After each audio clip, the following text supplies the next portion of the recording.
La metafísica, que se ha ido perdiendo un poco o demasiado el sentido de la misma, es la más real de todas las ciencias. Y por ser la más real de todas las ciencias del orden natural, se entiende, es también la ciencia suprema de las distinciones. Y de las distinciones que son las más radicales, las más importantes.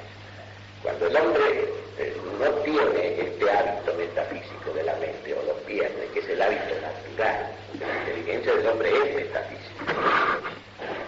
Parte del conocimiento de los sentidos, pero ella va detrás de algo como la palabra misma lo dice. Metafísica quiere decir más allá de la física, pero no en el sentido de un más allá que está más lejos, como quien dijera tramontando, pasando la montaña. No, es un más allá que está más adentro, que no es lo mismo, porque entender mismo, la palabra entender, interliga. Y que hoy esta es una obra juvenil de Santo Tomás. Él se recibió de maestro en 1256 y este libro parece ser inmediatamente anterior, antes de que él obtuviera ese grado de maestro. Pero ya es una obra de gran precisión y de gran importancia para esclarecer precisamente los diversos sentidos que estos dos términos, estos dos conceptos fundamentales, el ser y la esencia, tienen en la filosofía. Volviendo a lo que ya hemos leído, porque es muy poco y interesa insistir sobre eso, comienza diciendo en el proemio, pues un error pequeño al principio, grande al fin, según dice el filósofo. Por otra parte, el ser y la esencia, conforme dice Avicena al comienzo de la metafísica, es lo primero que el entendimiento capta. Esto significa que siempre que nosotros pensamos en el ser. Pensamos en el ser y en el pensamiento del ser, el más frecuente de todos es el pensamiento de la esencia, del ser como esencia. Porque la esencia es lo primero que capta la inteligencia. La esencia con relación a la inteligencia es primero que el ser como existencia, porque la existencia la captamos por medio de los sentidos. Y con la presencia sensible de las cosas, la inteligencia por abstracción penetra el ser, y sobre todo el ser en el sentido de la esencia. Ahora, agrega Santo Tomás, para evitar entonces todo error originado en su desconocimiento y salvar la dificultad que implican estas nociones, se debe establecer el significado de los términos ser y esencia. Establecer el significado de los términos ser y esencia, que en parte dicen lo mismo y en parte no dicen lo mismo, él dice el modo en que se verifican en las diversas cosas, porque el ser y la esencia no se dicen siempre en el mismo sentido, ni significan siempre lo mismo, sino para verificar el modo en que estos dos términos, estos dos conceptos, se dicen en los diversos casos. Luego, la relación que guardan con los categoremas, intenciones lógicas, género, especie y diferencia. Pero aquí hay que hacer una aclaración. Hay dos grandes, digamos así, dos grandes diversificaciones del ser. Una que corresponde al ser existente en la realidad fuera de la mente. Aquí el ser se distribuye en una serie de modos universales que son las categorías, modos universales del ser. El modo en que las cosas son. Aristóteles numeró 10 modos universales del ser. El ser puede ser sustancia y el ser puede ser 9 modos accidentales. Pero recuerdan que las categorías de Aristóteles, o sea, los 10 modos universales del ser, los 10 géneros máximos del ser, en que las cosas son, en la existencia, en la realidad, las cosas pueden ser sustancia, pueden ser cantidad, cualidad, relación, lugar, tiempo, situación, hábito, acción y pasión. No las he dicho en el orden, en lo de menos en este caso. Son, digamos así, un modo sustancial, el modo del ser como sustancia y 9 modos accidentales. Por ejemplo, vamos a poner un caso concreto. Yo digo, Juan es hombre. Hombre pertenece a la categoría sustancia o esencia. Si yo digo, Juan es filósofo, eso pertenece a la categoría cualidad, ser filósofo. Si digo, Juan es auto, pertenece a la categoría cantidad. Si digo que Juan es hijo de Pedro, eso pertenece a la categoría relación. Si digo que Juan está enseñando, eso pertenece a la categoría acción. Si digo que Juan está aprendiendo, está soportando esto o aquello, eso pertenece a la categoría pasión. Si yo digo que Juan está en la habitación, se refiere al lugar. Si digo que esta mañana está aquí presente, se refiere a la categoría tiempo. Si digo que está sentado, pertenece esto a la categoría situación, que es disposición de las partes en un lugar. Y si digo de Juan que está vestido, vamos a poner, digo, la categoría hábito. Aristóteles enumeró estos 10 géneros universales. Ahora, con relación al género sustancia, este modo universal que dice la esencia de una cosa, tenemos que él hacía un distingo fundamental. Él distinguía en la sustancia 2 sentidos. Por un lado, la sustancia primera, real, existente, el ser real, existente, no lo que es una cosa, sino el existir de la cosa, del individuo, esa es la sustancia primera. Eso está más allá de toda categoría. El individuo, es decir, la sustancia como individuo no entra en ninguna categoría, sino que las categorías en el fondo se refieren todas a los modos que tienen que ver con la sustancia, modos de ser que tienen que ver con la sustancia. El individuo es aquello, dice Aristóteles, que no se dice de nada. ¿Y de quién se dice todo lo que se dice en última instancia? Porque el individuo uno no lo puede predicar, uno no lo puede atribuir.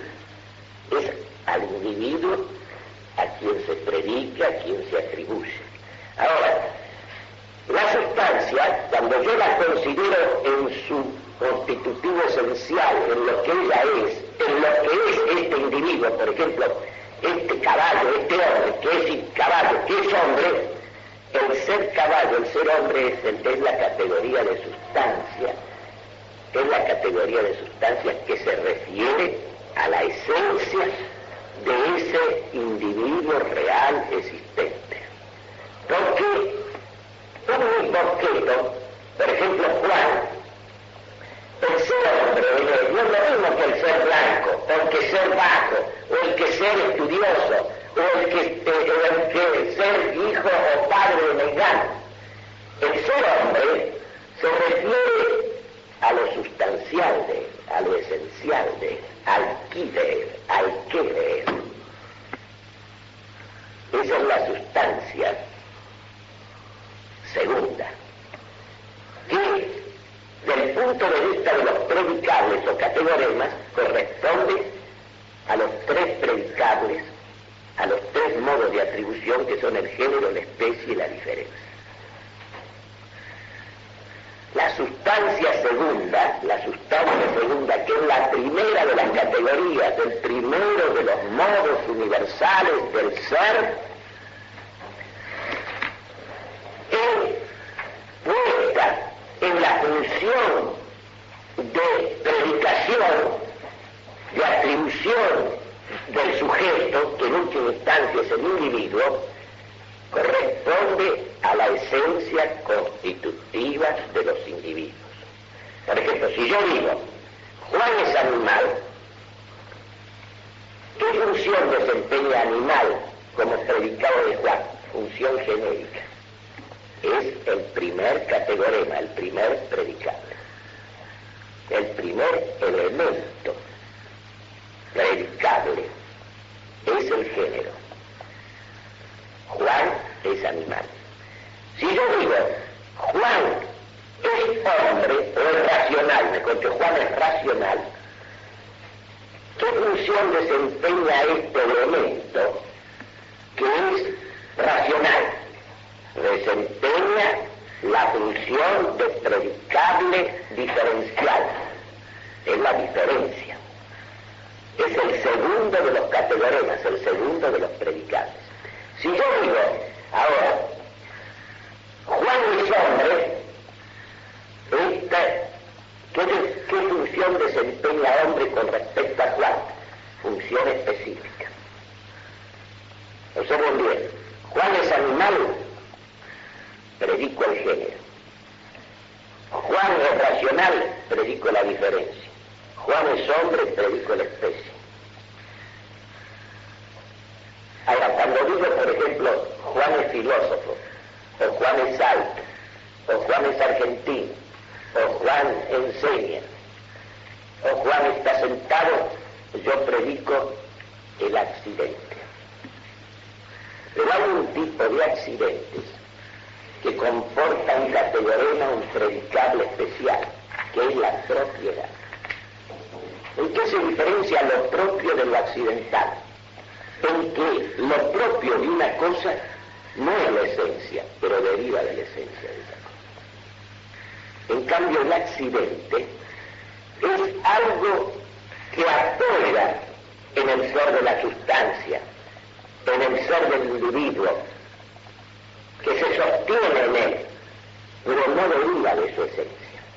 Por ejemplo, el que uno sea amoroso, o sea blanco, o sea rubio, o sea alto, o sea bajo, o sea filósofo, o sea médico, no es nada que deriva de la esencia propiamente, de forma directa. Pero, por ejemplo, que el hombre sea social. Si yo digo, por ejemplo, Juan es social, o Juan es parlante, aquí tenemos propiedades. Es decir, son modos de atribución que corresponden a lo propio de un sujeto.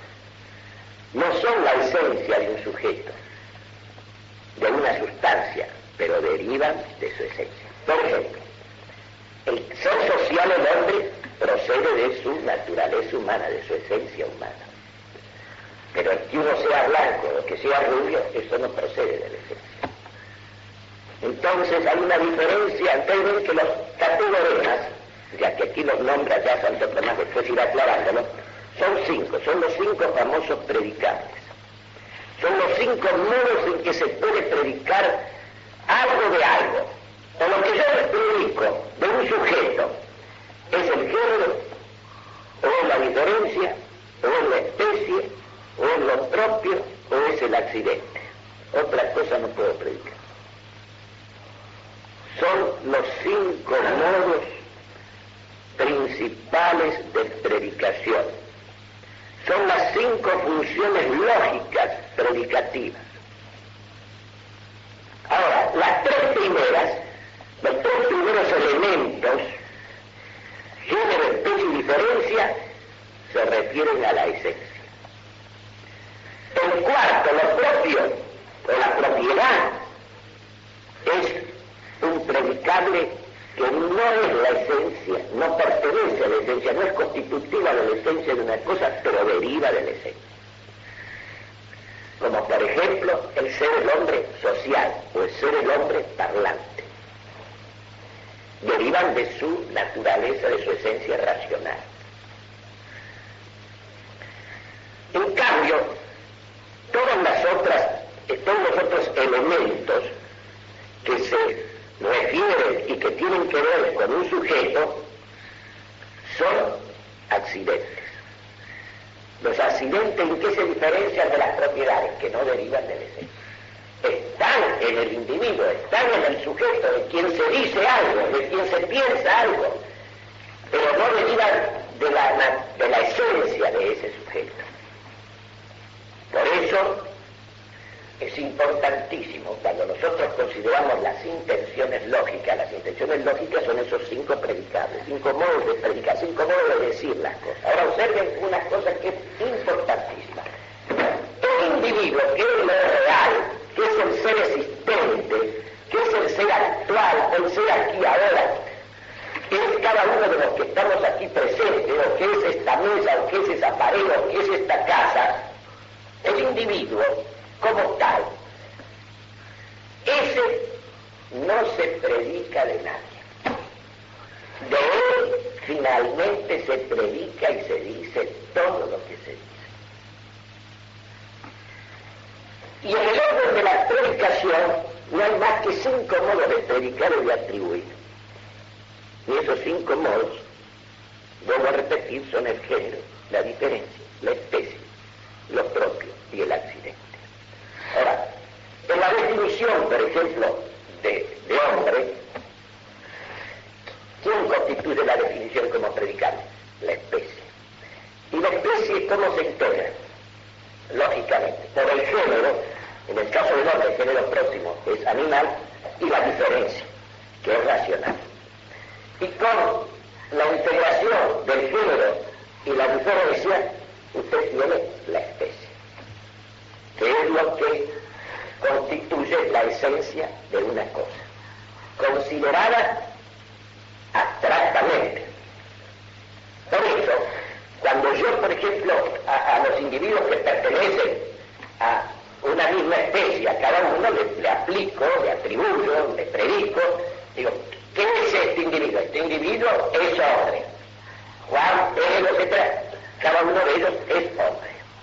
Mientras yo me mantengo simplemente en este plano de los predicables que atribuimos a un sujeto determinado, y yo los considero así en el modo de ser que tienen en el pensamiento, estos géneros, estas especies, estas diferencias, estas propiedades, estas accidentes, yo los predico igual a todos los individuos o a todos los sujetos a los cuales pertenecen o de los cuales son constitutivos o a los cuales son inherentes o en los cuales se encuentran. Ya vamos a hacer luego otras aclaraciones, pero lo que me interesaba primero era señalar cómo el ser y la esencia se distribuyen de estos 2 modos. Por un lado, el ser aparece distribuido en esos 10 modos universales de ser que son las categorías. Son 10 géneros máximos.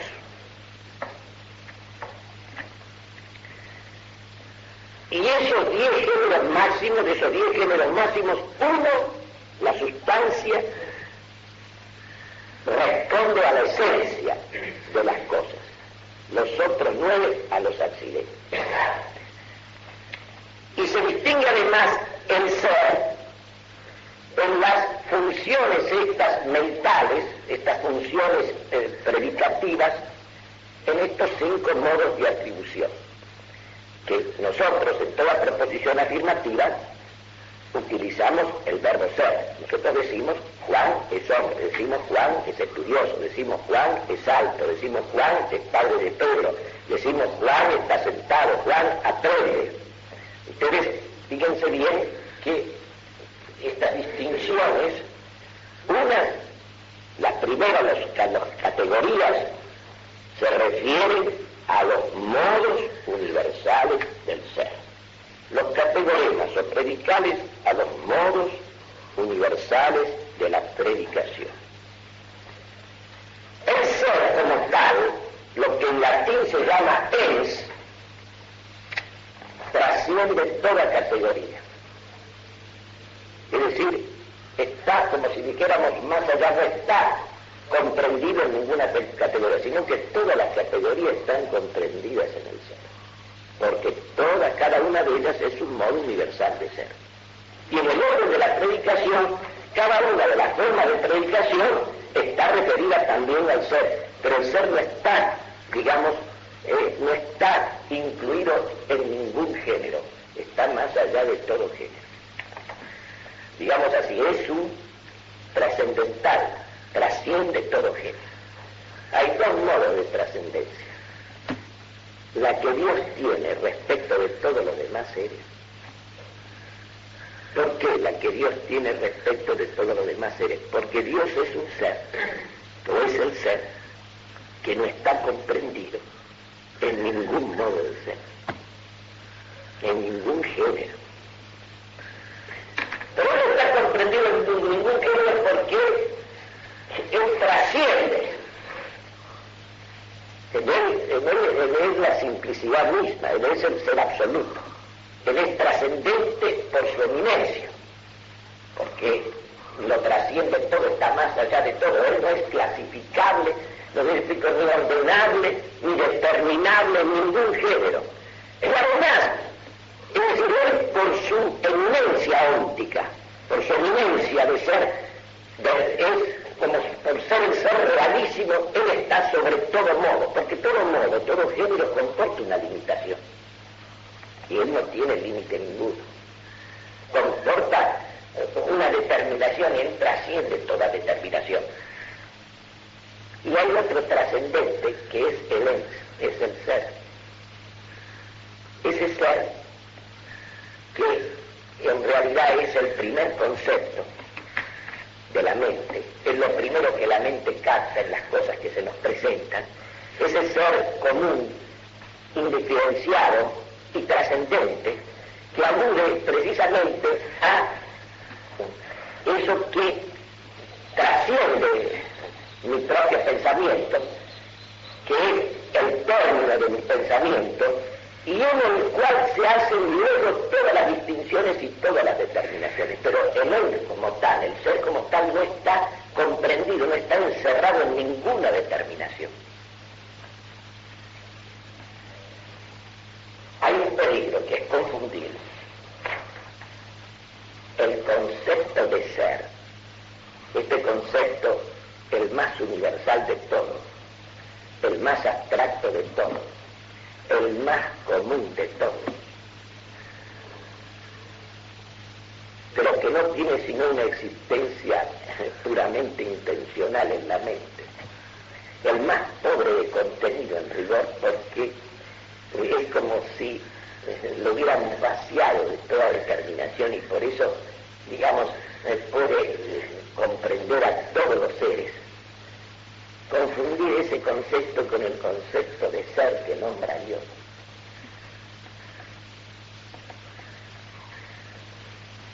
Voy a poner el caso concreto de un famoso filósofo que es Duns Scotus, padre en el fondo del nominalismo. No, dejamos. Padre del nominalismo. Ahora, fíjense, Scotus tiene una concepción unívoca del ser, unívoca. Dios es ser, el hombre es ser, el caballo es ser, la plata es ser. Evidentemente, todo cuanto hay, desde una prisma de tierra hasta Dios, son ser. Pero si yo al término ser le doy un sentido unívoco, unívoco quiere decir la misma voz y el mismo significado siempre.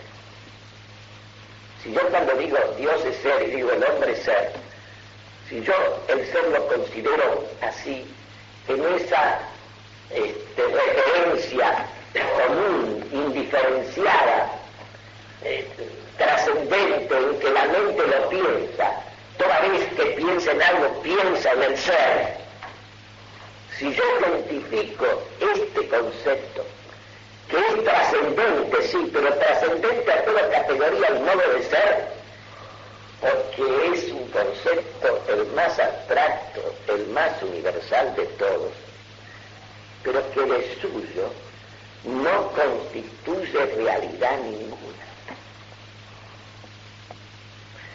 Y si yo cuando hablo de Dios me refiero a Dios como si fuera el ser, así como lo pensamos, como ese ser que es, digamos así, el ente de razón, el más común, el más universal, el más trascendente, precisamente por vaciamiento de contenido, es decir, aun cuando abarque a todos los seres, ¿no? Entonces yo caigo en un gravísimo, en un tremendo error. Error en que caen también los ontologistas, que se llaman, que pretenden pasar de la idea del ser absoluto, del ser perfecto, a la existencia del ser perfecto. Esta es una cuestión fundamental para nosotros, porque si nosotros no empezamos por distinguir esto, corremos un peligro extremo. Dios es trascendente, el ser también es trascendente, pero ese ser es trascendente como unidad básica de todo lo inteligible, es como el común denominador de todo pensamiento de las cosas. Pero ese ser, como tal, no tiene nada más que una existencia intencional en la mente. Su trascendencia es que rebasa toda categoría, todo límite, todo modo de ser. Pero es como a un lápiz que le hubiéramos sacado toda la punta. Y al final no te queda más que una vaga, indiferenciada noción de ser, que es la más extensa de todas, abarca todos los seres. Pero eso es lo más distante que puede existir del ser realísimo. La trascendencia de Dios es una trascendencia distinta de esta trascendencia puramente lógica, puramente intencional. Puramente intencional. Nosotros, dice a continuación, iniciando el capítulo primero, dice Santo Tomás: de acuerdo a la advertencia del filósofo, o sea, de Aristóteles, en el libro quinto de la Metafísica, el ser ens tiene dos acepciones propias. Una la acabamos de ver: el ser clasificado en las 10 categorías o géneros. Son los 10 modos universales del ser.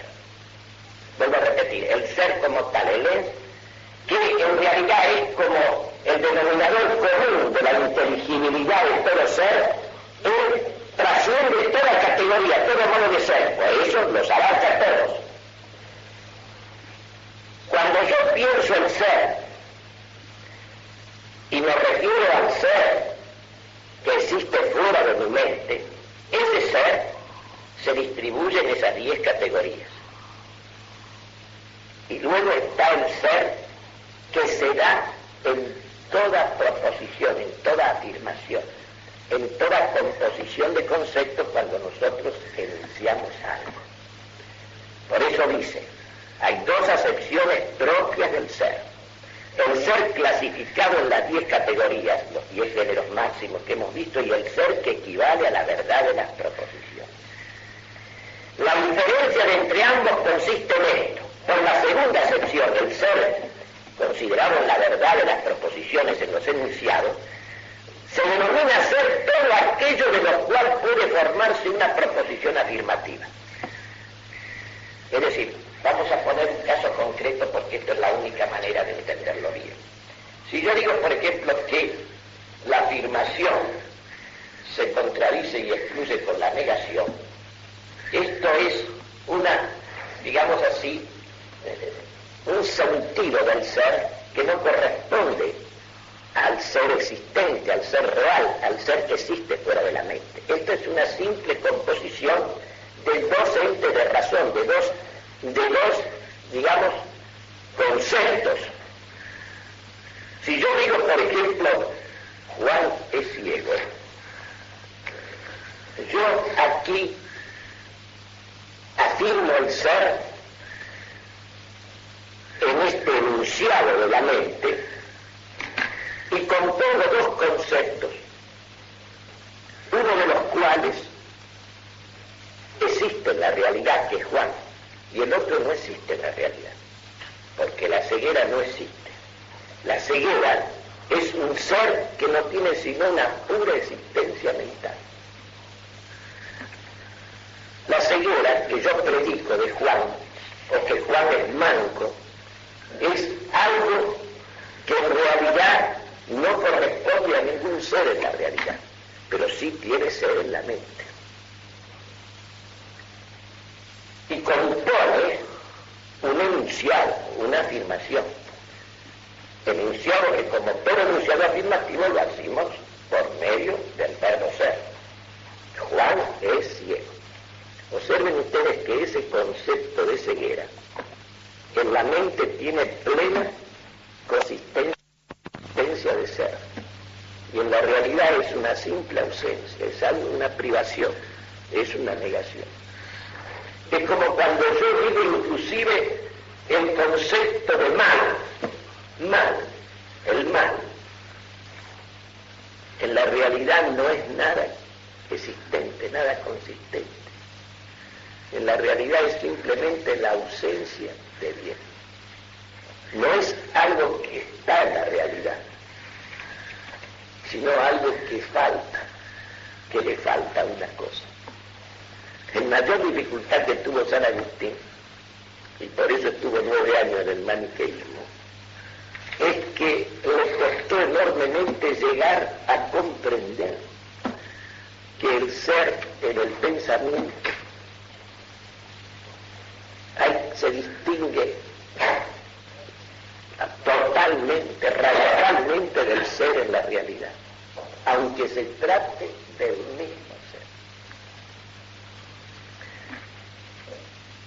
Porque aún dentro de la concepción maniquea, el mal aparece teniendo una consistencia óptica real como el bien. Y cuando nosotros hablamos y discurrimos, así como decimos que Juan es bueno, decimos que es malo. Así como hablamos del bien como de un cero, de la cosa buena, la cosa mala, también el mal nos parece que es algo que es. Y si yo considero el cero del pensamiento, evidentemente aparece la negación, la privación, que es negación y privación de la realidad, aparece como algo que tuviese consistencia de ser. Y esa transposición la hacemos con mucha frecuencia.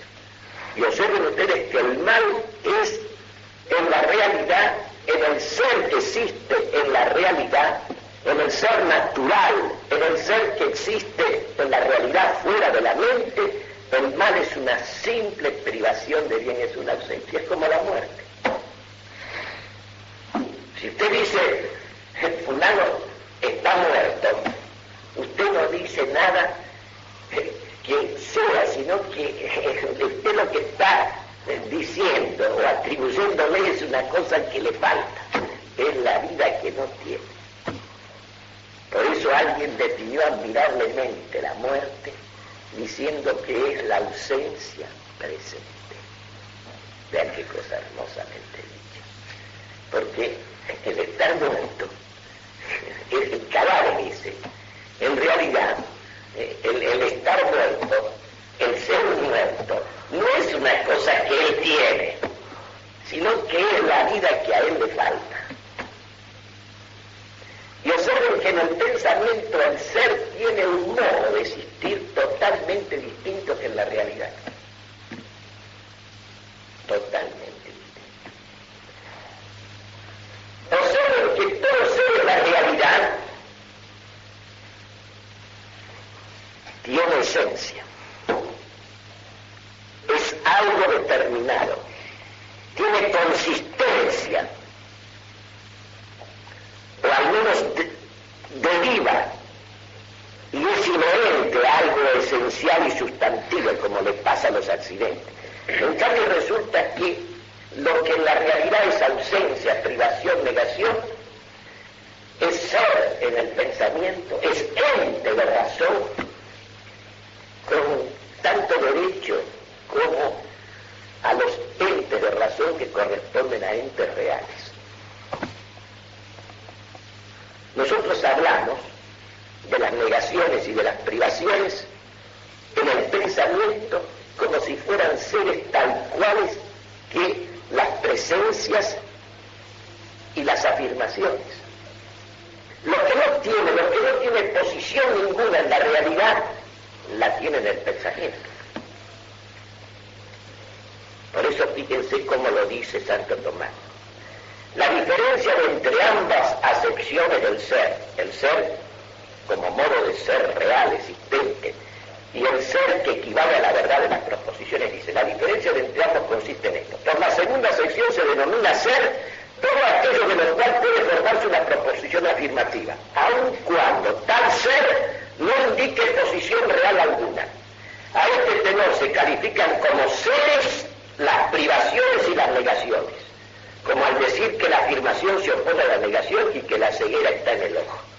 Porque nosotros, cuando formamos una proposición como decir, ese ojo no ve, ese ojo está ciego, el estar ciego pareciera que le atribuyéramos una cualidad que tiene el ojo.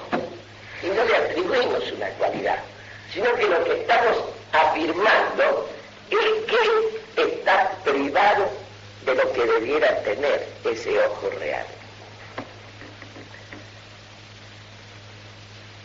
En el pensamiento, el ser tiene una presencia y una existencia puramente intencional.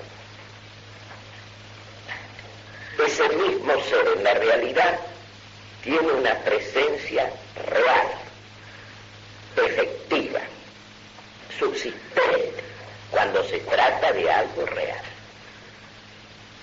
Y en el pensamiento algo que no tiene realidad, que es una ausencia, que es una privación, que es una negación en la realidad fuera de la mente, puede ser y es pensado como un ser que tiene presencia intencional en la mente y que corresponde a algo que en la realidad es una ausencia, una falta de ser. Por eso, del ser intencional, que es el ser en la mente, tal como existe en la mente, no deriva esencia, no deriva de esencia ninguna.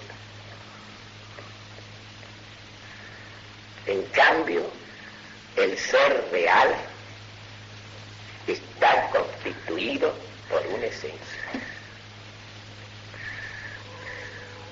Por la primera sección, en cambio, por la sección del ser como modo de ser en la realidad fuera de la mente, en cambio solamente se denomina ser lo que implica una posición en la realidad. Es decir, categorías son esos modos universales del ser que comportan una posición en la realidad. ¿Qué se entiende por la realidad? Lo que es y existe fuera de la mente, con una existencia natural, con una existencia, una presencia actual. ¿Qué es el ser intencional? Es el ser tal como existe en la mente. Y ese ser tal como existe en la mente puede ser algo que en la realidad no exista, ni puede existir, sea más bien una negación, una ausencia, una privación. Hay tres modos de existir los seres. Hay una existencia en la mente divina del ser. Allí existen realmente como modelos, como arquetipos, como razones ejemplares.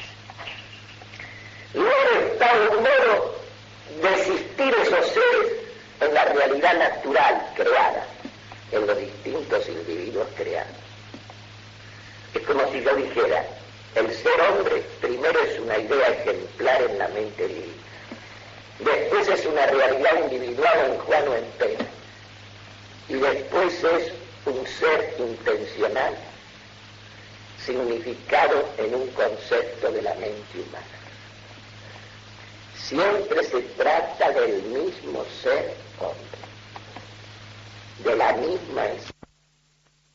Pero cuando usted la piensa en la noción de agua, la reviste de un carácter de universalidad y abstracción que es distinto del carácter individual y concreto que tiene la realidad. Una cosa es esta agua, el agua existente, realmente existente, naturalmente existente, que es individual en la realidad, y otra cosa es la noción del agua, que es una noción abstracta y universal. Es la misma agua en que pienso, cuando pienso con verdad en el agua, es la misma que está en este vaso. Pero ¿qué pasa? Que en este vaso esta agua, esta esencia, está individualizada, está en su existencia concreta y material. Es esta agua distinta de esta otra que está aquí, en la jarra. En cambio, en mi pensamiento, la noción de agua corresponde, se refiere al mismo ser, a la misma esencia de esta agua y de esta otra y de cualquier otra agua. Cuando alguien te dice que el agua, que todas las cosas fluyen y que tú no puedes beber dos veces la misma agua, es verdad, desde el punto de vista de la existencia concreta y material, pero siempre que nosotros bebemos agua. Es la misma esencia que permanece en las distintas aguas, pero que está individualizada, concretada, materializada distintamente en cada una de las aguas. Esta agua no es esta otra. Yo no puedo beber dos veces la misma agua, porque si me bebo esta agua, la que vuelvo a beber es otra agua, pero es siempre agua. En mi mente, cuando piensa la esencia del agua, cuando la extrae y la constituye o la ilumina en un concepto, esa noción de agua, de la esencia del agua, tiene en mi mente un modo de existir distinto que el que tiene en la realidad. En la realidad es singular, concreta y material. En mi mente es una noción universal y abstracta, común a todas las aguas existentes en la realidad. Pero el modo de existir que tiene en mi mente es un modo que recibe, que se llama intencional, como veremos, es un modo que recibe de la condición de su existencia en la mente. Y el modo de existir que tiene en la realidad es el modo propio de la existencia natural, sensible y concreta. Y entonces yo tengo que no confundir jamás la esencia existente en el individuo y la esencia existente en mi mente en un concepto de género, o de especie, o de diferencia, o de lo que fuera. No puedo confundir estos planes. Para que ustedes lo vean mejor, es el ejemplo que más adelante trae acá Santo Tomás. Piensen que, por ejemplo, yo hablo en el pensamiento de la ceguera. Y hablo de la ceguera como si fuera un ser la ceguera. Y digo, Juan es ciego, cuando yo me refiero, por ejemplo, a un individuo que está ciego. Pero la ceguera es un ser en la realidad, es algo que es en la realidad. Es un accidente en la realidad, o una sustancia, ¿no? Es una privación, es una ausencia en la realidad. En mi pensamiento, en cambio, yo hablo de la ceguera como si fuera algo que es, como hablo de la evidencia. En la realidad la ceguera es algo que le falta una cosa que debiera tener.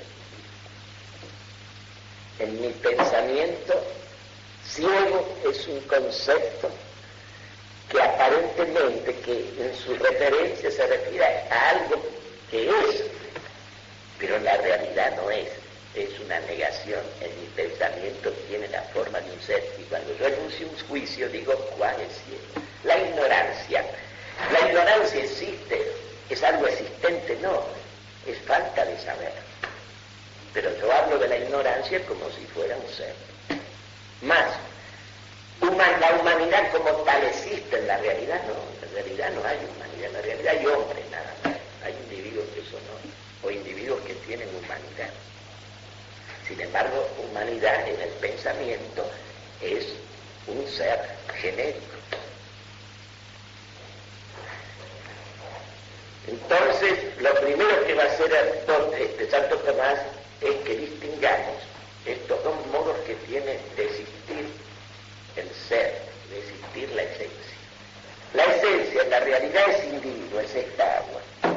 La esencia del agua en mi pensamiento es la noción de agua. La noción de agua reviste las características de universalidad y abstracción que le proporciona su existir en la mente.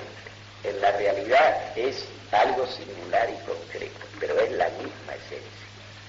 Si no fuera la misma, la esencia del agua que está en mi pensamiento, que la piensa con verdad, del agua que existe en cada una de las aguas existentes, no habría ni conocimiento ni habría verdad. Si yo, por ejemplo, cuando hablo de una cosa que no está presente aquí, pero hablo con verdad, digo de esa cosa lo mismo que ella es en la existencia. Y lo digo a través de una serie de predicaciones que doy, digamos así, atribuyendo, refiriendo a ese sujeto, a ese individuo. Si lo que yo digo se corresponde, se conforma con lo que ese individuo es realmente en su concreta existencia, lo que yo digo es verdad. Si lo que yo digo de él, o predico de él, o le atribuyo a él, en estas nociones genéricas o específicas, que son las que yo utilizo al referirme a él, no coincide con la realidad concreta y existencial de él, yo no estoy en la verdad. Yo no estoy en la realidad, porque la verdad es la realidad. Solo que la realidad, cuando la pienso en mi mente, la pienso dentro de las condiciones existenciales que son propias de mi mente. Pero la realidad que pienso en mi mente cuando estoy en la verdad es la misma realidad que existe fuera de mi mente, en el modo de existir propio de la realidad extraconceptual. Es lo primero que quiere que distingamos Santo Tomás. Se debe establecer la significación de los términos esencia y ser. El modo con que se verifican esos, el ser y la esencia en las diversas cosas, y la relación que guarda el ser y la esencia tal como se verifican en las diversas cosas existentes fuera de mí, con los categoremas, es decir, con las nociones genéricas o específicas que mi mente elabora del ser y de la esencia. En una palabra, el hombre como tal no existe nada más que en mi mente que lo piensa. En la realidad lo que hay son individuos que son hombres. En la realidad existe Juan, no existe el hombre. En mi mente existe la noción de hombre. Ahora, esa noción de hombre, yo se la puedo predicar a Juan. Juan es hombre. Porque esa noción se refiere a la esencia constitutiva de Juan, a lo que Juan es. ¿Qué es Juan? Es hombre. Mi mente ha desprendido del ser existente de Juan este núcleo inteligible, esta esencia que lo constituye, y la refiere en la mente en un concepto, en un pensamiento. Lo que piensa mi mente al decir hombre es eso mismo que es Juan en la realidad. El modo de existir de la esencia en Juan es singular, concreto, material. En mi mente, el modo de existir hombre es universal y abstracto. Pero es la misma esencia. Si no fuera la misma, no habría conocimiento, ni habría verdad. No habría nada. La verdad es lo que es. Quiere decir que lo mismo que es en la realidad es en mi pensamiento.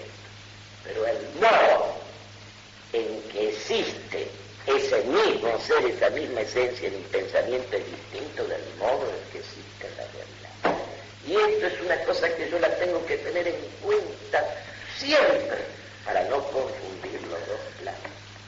Para no confundir los dos planos. Y ahora les pongo el ejemplo que les dije al principio. Si yo, esta noción común de hombre, por lo mismo que es una noción común, que es una noción específica, como se dice, es especie, esa noción yo se la puedo aplicar a todos los individuos, es un predicado universal. Juan, Pedro, Juan es hombre, Pedro es hombre, etc. Si yo me limito, digamos así, a ese enunciado, entonces pareciera que todos son el mismo hombre, que son igualmente. Pero ¿qué pasa con la esencia hombre? Cuando yo, en lugar de considerarla como en su existir abstracto en mí, la considero en su existir concreto en Juan y en Pedro, que la actualización, la individualización, la concreción de esa esencia en cada uno de los individuos reviste caracteres que son distintos. Reviste un peso óptico, un peso de ser, que es distinto. No está realizada igual en cada uno. Cada uno es distinto. Cada uno es un alguien distinto. Y miren la coincidencia de esto con nuestra fe. Cristo no vino para salvar al hombre, vino para salvar a los hombres. No vino para los hombres en general, para la humanidad en general, vino para cada uno de nosotros, los vivos y los muertos y los que van a venir. Y se dirige a cada uno, aunque le hable a muchos, se dirige a cada uno en particular, es para cada uno de nosotros que Él ha venido. Es a cada uno de nosotros a quien Él se dirige, a quien Él llama, a quien Él invita. Y cada uno de nosotros es un alguien inconfundible con cualquier otro a sus ojos. Y esto nos está revelando a nosotros que lo real, el ser en la plenitud de su realidad, es la singularidad, la personalidad, la individualidad, llámenlo como quieran ustedes. Dios se dirige a cada uno, a cada cual. No hace acepción de personas, pero Él no se dirige nada más que a cada una de las personas. Él ha venido para cada uno, Él acompaña a cada uno, Él está con cada uno. Nosotros podemos celebrarlo comunitariamente, claro está. Incluso nos salvamos y nos perdemos juntos muchas veces. Eso es evidente. Pero cada uno es quien es y no puede reemplazar al otro, a sus ojos. Por eso, el horror es la masa. La masa es el horror. Porque la masa es la muerte de la singularidad de la persona. Ustedes se han fijado que cuando el hombre está confundido en la masa, aunque seamos nosotros, como pasa en una multitud, en una cancha de fútbol o en cualquier plaza pública, donde sea, es con una gran bestia, así la definió Platón. Hay una página hermosa de Kierkegaard que cita, que la tengo acá, que se la voy a leer, que la cita Castellani en su libro de Kierkegaard a Santo Tomás. Dice que distingue, dice, los dos hombres, ya dejamos, los dos hombres, dice, los dos tipos humanos del mundo que viene, el doctor lo decía en 1850, son el tirano y el mártir. Los dos, dice, tienen que ver con la violencia. El tirano es uno que hace violencia a los demás. Y el mártir es uno que soporta la violencia de los demás. dice, cuando el señorío del tirano, o el dominio del tirano, acaba con su muerte, el señorío del mártir comienza con su muerte.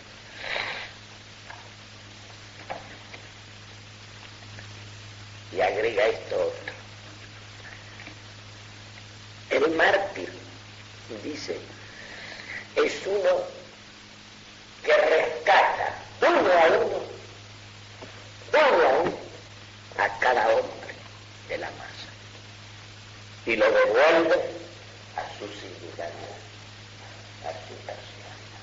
Y en el cielo hay alegría cada vez que uno es rescatado de la masa y devuelve a su persona, o sea, devuelto a su imagen y semejanza. La gente no piensa lo suficiente lo que significa que la creación de cada uno de nosotros intervenga Dios directamente para darnos lo principal, que es el alma. Por esa alma el hombre tiene una dignidad de persona y un destino eterno, personal.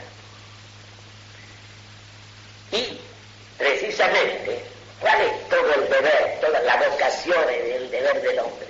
Es desplegar al máximo ese poco o mucho, esos pocos o muchos talentos que Dios le ha dado. Y desplegar su personalidad. Porque a los ojos de Dios nadie está confundido con nadie. Dice, la gran lucha del futuro es la oposición entre dos ternos. El tirano masifica, confunde las personas, hace de todas ellas un instrumento de su señorío, de su poder. El mártir, en cambio, es uno, qué cosa. Digamos así, ¿cuál es el oficio de un verdadero mártir? Porque el martirio no es simplemente algunos fueron mártires en el momento de la muerte, pero hay un martirio que a veces dura una larga vida. Hay inmolaciones de cada día, que son anónimas, que son silenciosas, otras son ruidosas. Pero observen qué cosa maravillosa es esto. Estaba comentando padre un texto, ya había dejado esto, un texto maravilloso de Kierkegaard, en que él contrapone el tirano y la masa. Dice, el tirano y la masa son las dos personalidades singulares, relevantes del porvenir que se avecina. Lo decía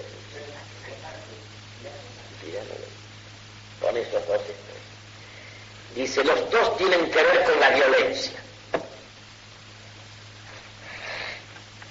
La violencia del tirano es la que él obra sobre los demás. La violencia del mártir es la que él soporta de los demás. Dice, el señorío del mártir, el dominio del tirano se extiende hasta su muerte y acaba con su muerte. El señorío del mártir comienza con su muerte. ¿Y cuál es la tarea del mártir? Rescatar al hombre de la confusión de las personas, rescatar al hombre de la masa. Y en el cielo hay alegría cada vez que alguien es devuelto a su singularidad, a su personalidad.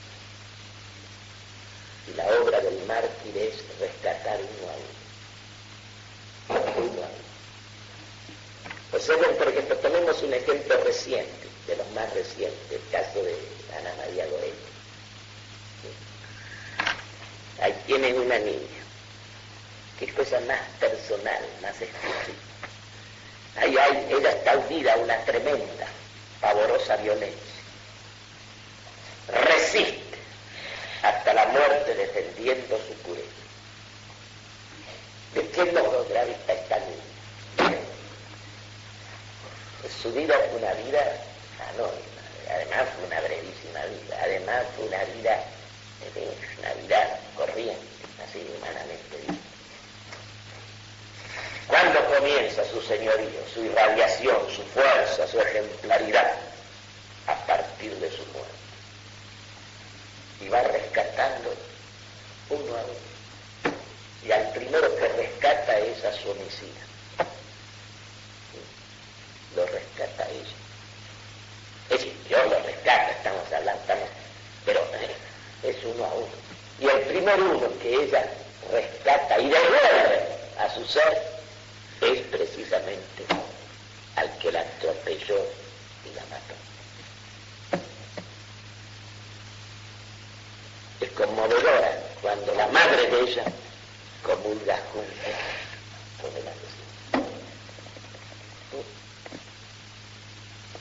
Y uno se da cuenta que en realidad la expansión de la fe del cristianismo tiene dos aspectos. Uno es la acción de los mártires, uno a uno. Y después viene la acción de los príncipes. Es curioso, cuando el príncipe se convierte, cuando el príncipe en lugar de ser tirano es un verdadero príncipe cristiano, el pueblo entero se hace cristiano. Y también la parte contraria, cuando los príncipes se vuelven tiranos y aparece un hereje, apartan a todo un pueblo de la fe. Fíjense que es la acción de un hombre, Enrique VIII, uno solo. Pongamos un caso concreto. Hace un problema personal, de un capricho personal, de una arbitrariedad absoluta. Fíjense que el final de eso, ¿qué fue? Apartar un pueblo entero. Pero ese pueblo entero tuvo un justo en ese momento de historia. Y a lo mejor ese justo ha de pesar para la salvación de muchos de ese pueblo, que fue aquel Tomás Moro. Qué cosa, fíjese, es extraordinario. Esto es yo le estaba diciendo esto para que nos demos cuenta la profundidad del saber metafísico, que es el saber de las grandes distinciones, de las últimas distinciones. Lo verdaderamente real es lo singular, de eso no hay ninguna duda.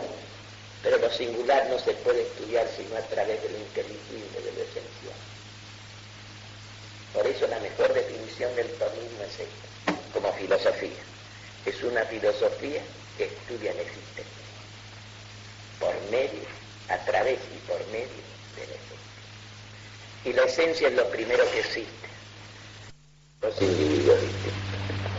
Este es un problema que hay que tener en cuenta. Y ustedes fíjense que o la política está al servicio de la persona, o la política es hoy política de masas. Tomen cualquier institución, la familia, la propiedad, la empresa, el municipio, la provincia, la justicia, el Estado. O ellos están al servicio del bien de la persona, o ellos absorben o destruyen o dispersan o confunden las personas. Fíjense, por ejemplo, la relación del saber es personalísima. Puede un maestro tener 100 alumnos, pero la relación es personal con cada uno. Lo que cada uno realmente aprende, lo aprende él. No lo aprende, no es una idea como hacen ahora, que pero hasta los exámenes los hacen coloquiales y de grupo. En vez de aprobar cada el que sabe, aprobar en conjunto. Aprobar en conjunto. Hay una cosa personal, es la acción docente. Yo puedo impartirla mucho, pero cada uno hace suyo el saber en la medida que lo hace. Y unos son más sagaces, más penetrantes que otros. Por eso vamos a seguir el texto, pero lo vamos a comentar. Vamos a ser lectores como les he hecho hoy. Lo que me interesa vamos a seguir cuando ustedes quieran.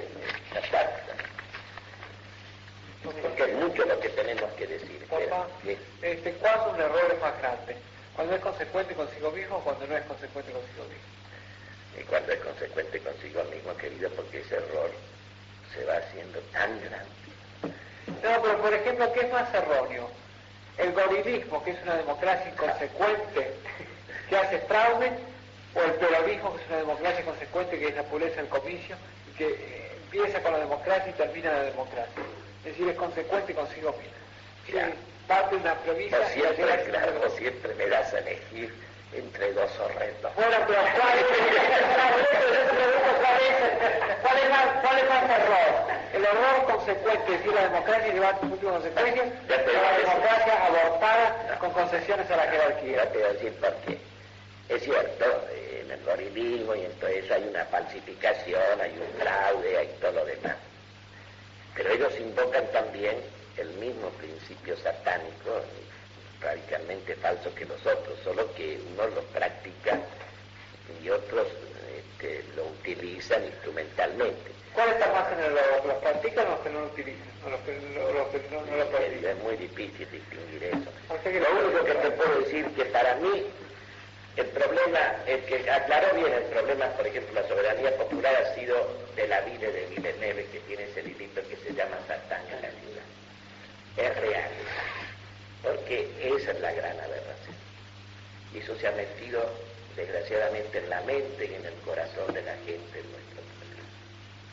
Ese horror. Ese horror. ¿Cómo hace usted hacer salir la verdad del número? Aristóteles decía la verdad, decía, no, la matemática no comunica con el bien, no comunica con lo mejor ni con lo peor. No te vayas por las ramas, papá. Por la pregunta que yo te dije es, ¿qué error es mayor? Si el que es consecuente consigo mismo o el que no es consecuente. Al contrario, va al grano.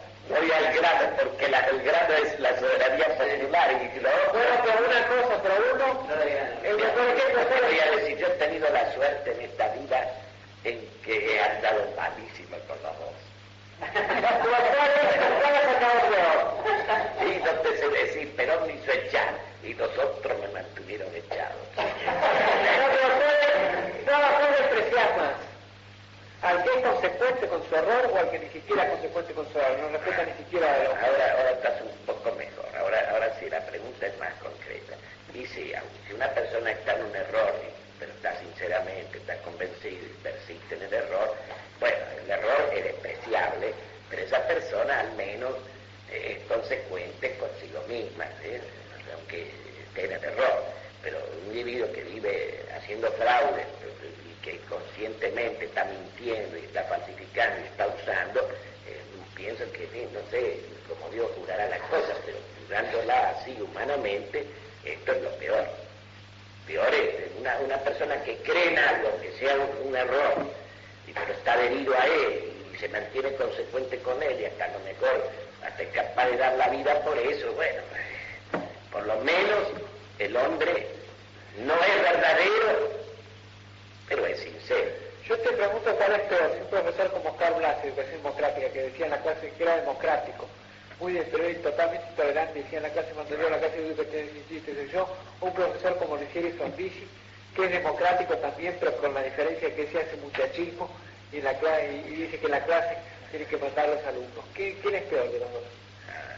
Vos me pones siempre cosas que no puedo resolver, sinceramente, yo no puedo decirte quién es peor, porque vos me nombrás cosas tan intrínsecamente malas. Fíjate bien, yo te voy a decir una cosa. Un profesor muchachista es la negación del profesor, es la aberración del profesor, porque el profesor está para enseñar y los alumnos están para aprender.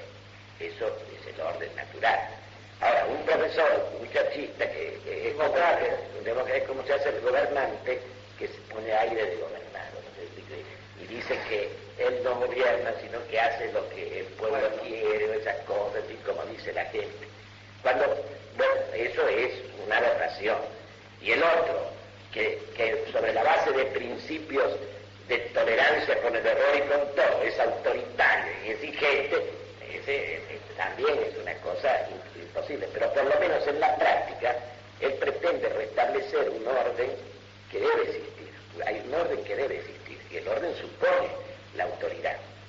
Vos quitas la autoridad, quitas todo, que es lo que le pasa a la Argentina en este momento. Pero no es más despreciable Kerensky que Lenin. Kerensky, sí, porque Kerensky es un entregador. Me parece hablar. Efectivamente. Y en eso sí, en eso creo que sí, que peores son los entregadores que aquellos que llevan adelante una cosa porque están convencidos o creen en ello.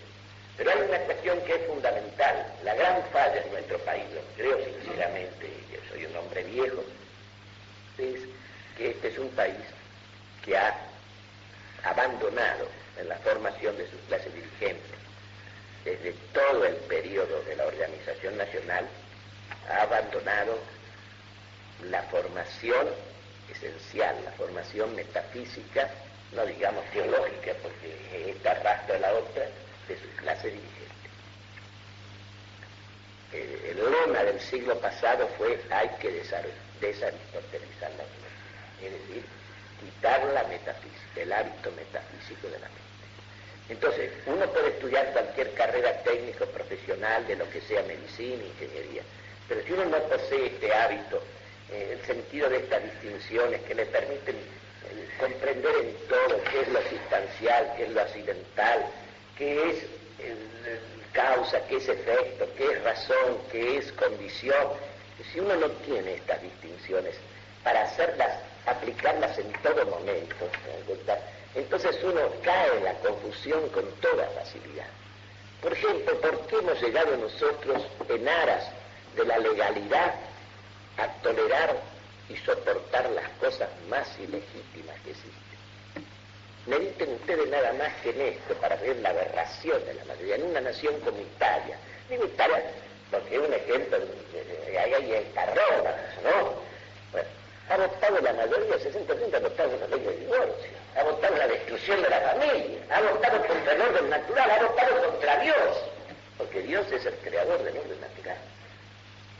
Y bueno, yo pregunto, en conciencia, por eso no soporto a los prelados de nuestra Santa Iglesia que callen esta cosa horrenda, que no ataquen la institución, no sé si me explico, la institución, porque ellos están simplemente a lo sumo reprochando que se portaron mal, no sé si me explico, que votaron mal, pero no atacan la institución, porque lo satánico está en la institución, y esto para mí es un dolor inmenso, esto es un dolor. Sinceramente lo digo porque ellos no atacan lo esencial del asunto. ¿Ven lo que quiere decir si dice accidente? Una votación es una cosa accidental, aunque lo que haya votado sea la aberración mayor, pero la institución de la soberanía popular y del sufragio universal, eso es lo importante. Entonces, si yo no ataco eso, yo estoy... Ahí está, esa es la soberanía popular. Esa es la soberanía. Entonces ahí viene, pero fíjese, usted estuvo presente, padre, no vamos a hacer nombres porque no podemos, pero usted recuerda, hasta hombres de bien, que todo el problema de ellos son los 7 millones de votos. Usted recuerda, el problema es una cosa, esos 7 millones los aplastan, los abruman. Esto es lo que es insoportable. ¿Ven lo que... ¿Qué significa la metafísica? Significa precisamente que yo, como dice Santo Tomás, al comenzar el ensayo, recuerda Avicena, la inteligencia parte de la esencia, no se puede mover de ello, todo el discurso debe seguirlo. Nosotros no podemos hacer razonamiento, porque esa es la antidología, esa es el sofisma, que yo me tomo de algo accidental. Entonces, ¿cuál es la respuesta, por ejemplo, a que el 60% votó por el divorcio?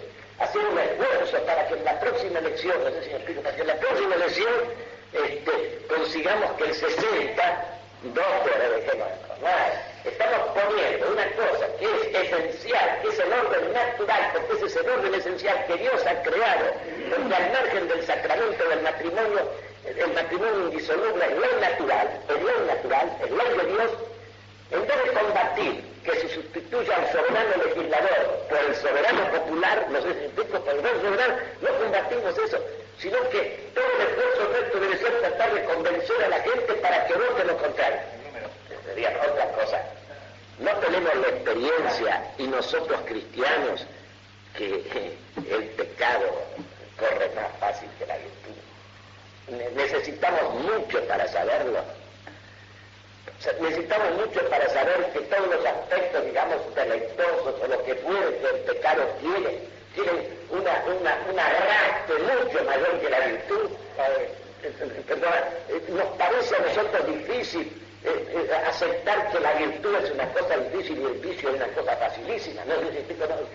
Entonces, ¿cómo vamos a pretender nosotros que vamos a convencer una vez que está la gente en la pendiente y que se crean miles de hogares, se deshace todo, que la gente va a volver al orden? No vuelve al orden.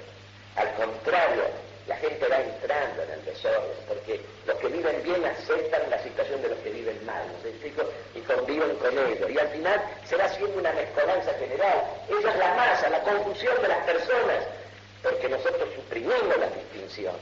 Al final todo da lo mismo. Padre, adivine cuál es la única pureza del pecado.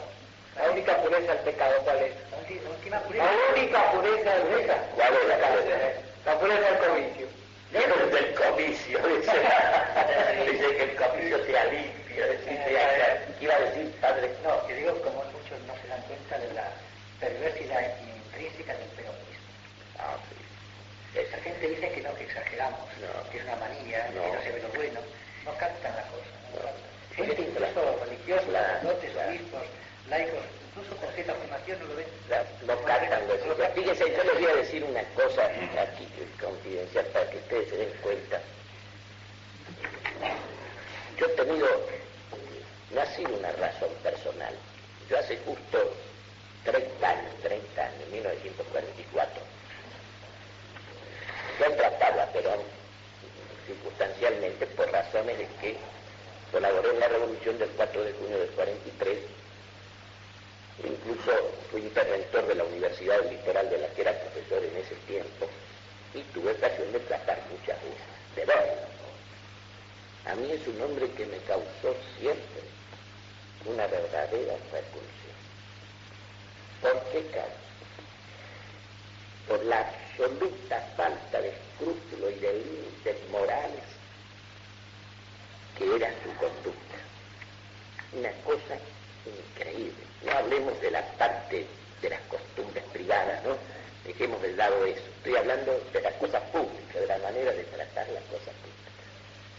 De tratar a los hombres, y además una especie de afán de rebajar y destruir todo lo que tuviese una dignidad.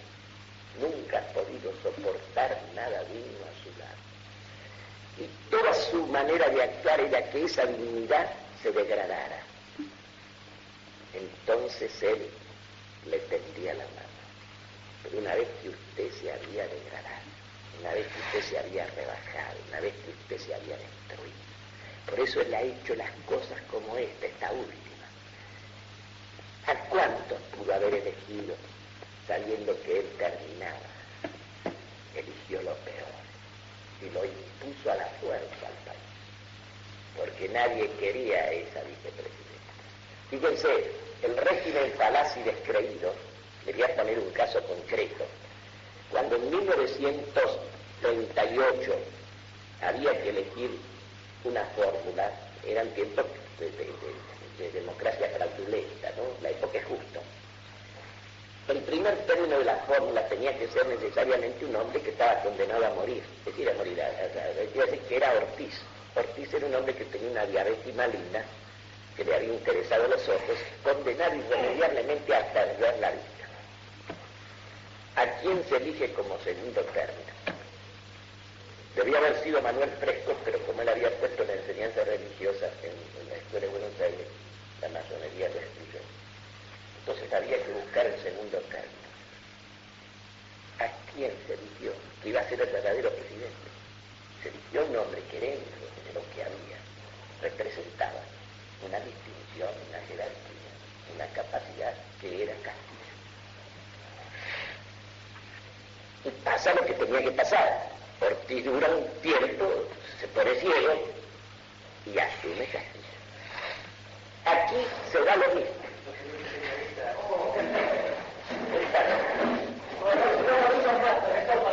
Pero estos asuntos son pensamos en el ser. Pensamos en el ser y en el pensamiento del ser, el más frecuente de todos es el pensamiento de la esencia, del ser como esencia. Porque la esencia es lo primero que capta la inteligencia. La esencia con relación a la inteligencia es primero que el ser como existencia, porque la existencia la captamos por medio de los sentidos. Y con la presencia sensible de las cosas, la inteligencia por abstracción penetra el ser, y sobre todo el ser en el sentido de la esencia. Ahora, agrega Santo Tomás, para evitar entonces todo error originado en su desconocimiento y salvar la dificultad que implican estas nociones, se debe establecer el significado de los términos ser y esencia.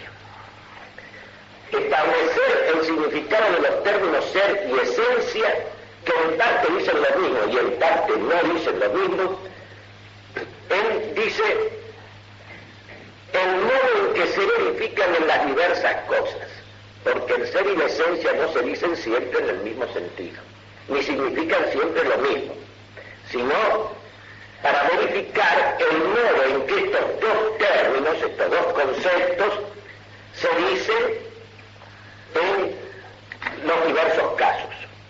Luego, la relación que guardan con los categoremas, intenciones lógicas, género, especie y diferencia. Pero aquí hay que hacer una aclaración.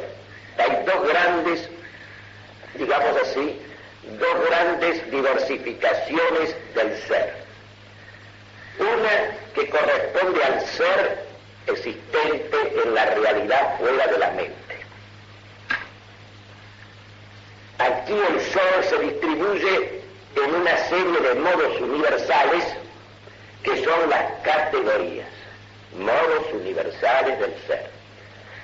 El modo en que las cosas son. Eso pertenece a la categoría pasión. Si yo digo que Juan está en la habitación, se refiere al lugar. Si digo que esta mañana está aquí presente, se refiere a la categoría tiempo. Si digo que está sentado, pertenece esto a la categoría situación, que es disposición de las partes en un lugar. Y si digo de Juan que está vestido, vamos a poner, digo la categoría hábito. Aristóteles enumeró estos 10 géneros universales. Ahora, con relación al género sustancia, este modo universal que dice la esencia de una cosa, tenemos que ir hacia un distingo fundamental. Él distinguía en la sustancia dos sentidos. Por un lado, la sustancia primera, real, existente, el ser real, existente, no lo que es una cosa, sino el existir de la cosa, del individuo, esa es la sustancia primera. Eso está más allá de toda categoría.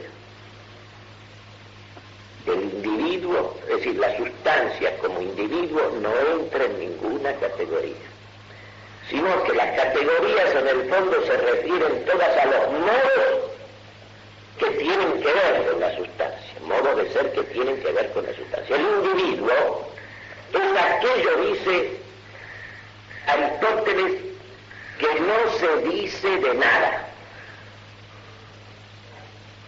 y de quién se dice todo lo que se dice en última instancia.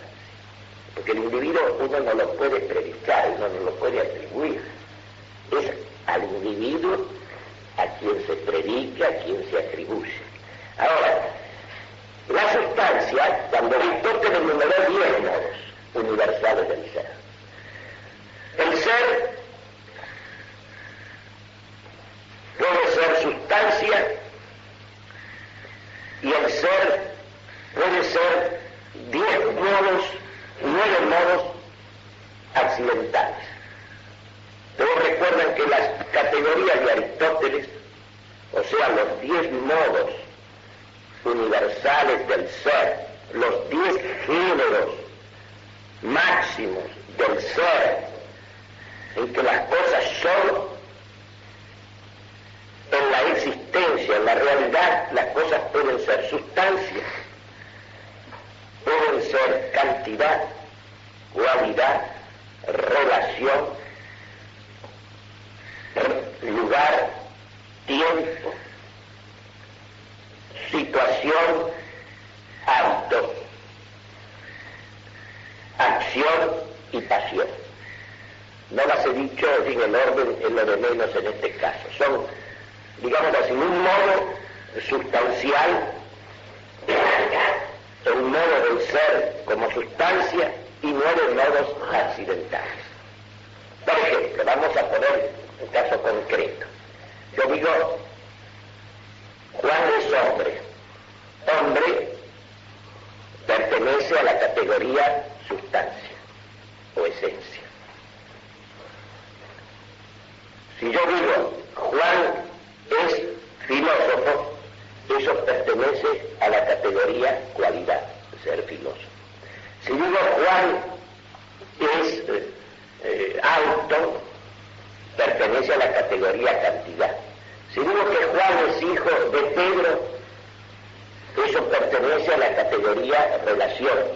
Si digo que Juan está enseñando, eso pertenece a la categoría acción.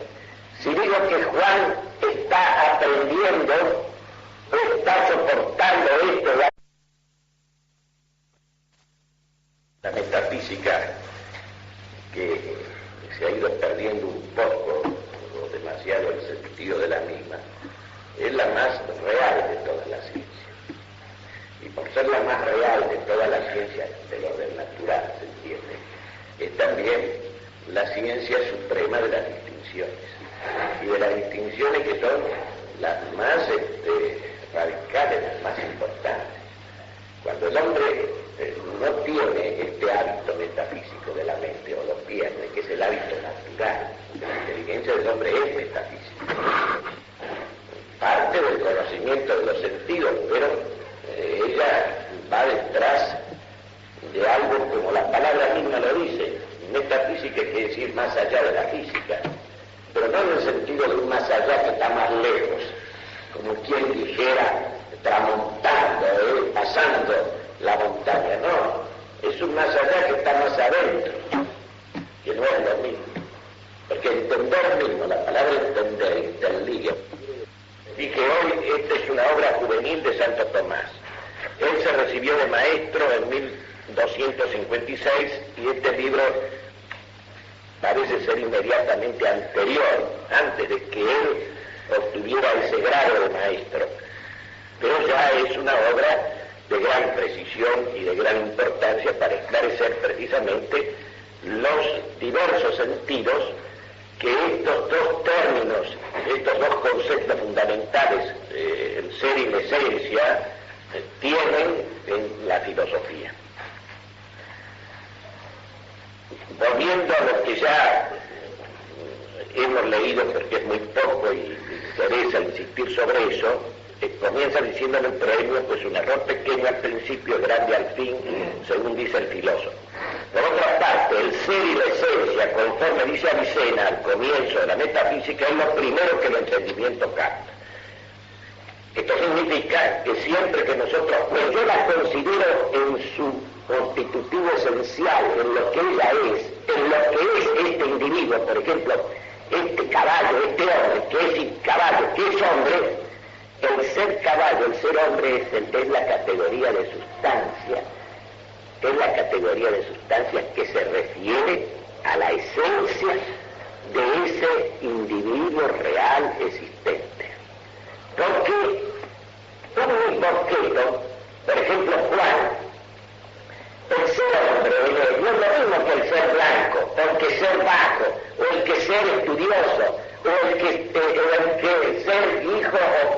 legal. El ser hombre se refiere a lo sustancial de él, a lo esencial de él, al quid de él, al qué de él. Esa es la sustancia segunda, que del punto de vista de los predicables o categoremas corresponde a los tres predicables, a los tres modos de atribución que son el género, la especie y la diferencia. La sustancia segunda, que es la primera de las categorías, el primero de los modos universales del ser,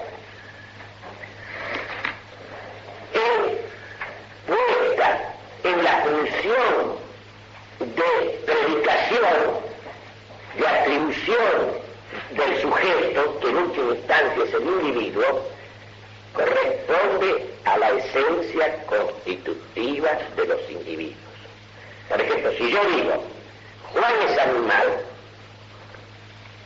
¿qué función desempeña animal como predicado de Juan? Función genérica. Es el primer categorema, el primer predicable. El primer elemento predicable es el género. Juan es animal. Si yo digo, Juan